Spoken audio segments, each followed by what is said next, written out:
Yerusalem selalu berada di pusaran konflik Israel-Palestina.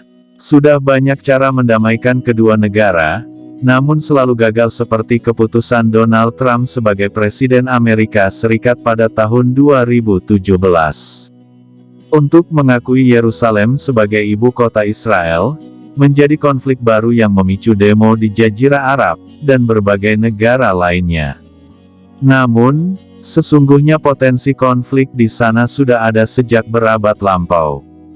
Mari kita menilik tentang kota Yerusalem yang diperebutkan Israel dan Palestina.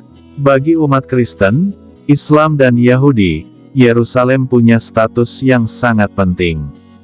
Yerusalem merupakan salah satu kota tertua di dunia.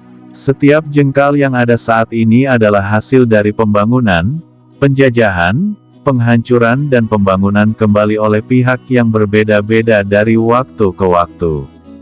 Kota ini memiliki arti penting bagi para umat dari tiga agama berbeda, Kristen, Islam dan Yahudi. Sebabnya adalah sejumlah situs suci dari ketiga agama dibangun saling berdekatan, bahkan tumpang tindih, di kota tersebut. Misalnya, di lokasi berdirinya tembok ratapan yang digunakan untuk beribadah oleh pemeluk agama Yahudi juga terdapat Masjid Al-Aqsa yang dianggap sangat suci oleh umat Islam.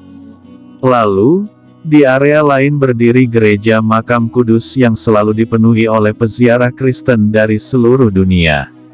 Namun kejadian perang paling bersejarah yang paling diingat ialah di mana perang terjadi untuk merebutkan Yerusalem pada periode Perang Salib, yang berlangsung selama hampir 200 tahun. Namun, konflik Israel-Palestina dimulai di era modern, lebih tepatnya pada abad 20. Pada abad 20, Inggris sukses menguasai sebagian besar Timur Tengah selama 3 dekade.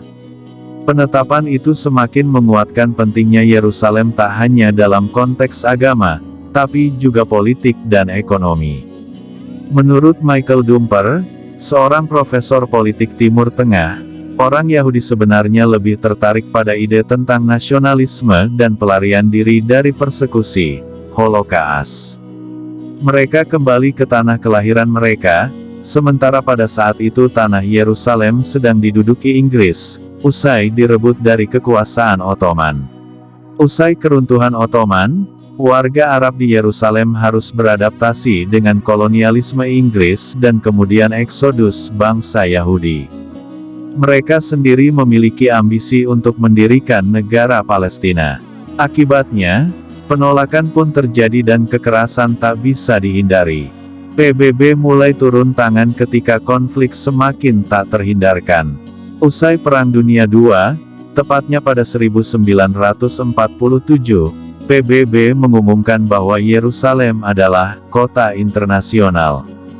Namun, Israel mendeklarasikan kemerdekaan setahun kemudian yang diikuti oleh peperangan melawan pihak-pihak yang menolaknya. 2 tahun kemudian perang berakhir dan Israel mengontrol bagian barat Yerusalem. Sedangkan Yordania menguasai bagian timur, termasuk kota lama yang sangat terkenal itu. Perang kembali terjadi pada 1967 yang dikenal sebagai Perang 6 Hari. Hasilnya, Israel merebut Yerusalem Timur dari Yordania, atau yang dikenal sebagai Perang Yom Kippur.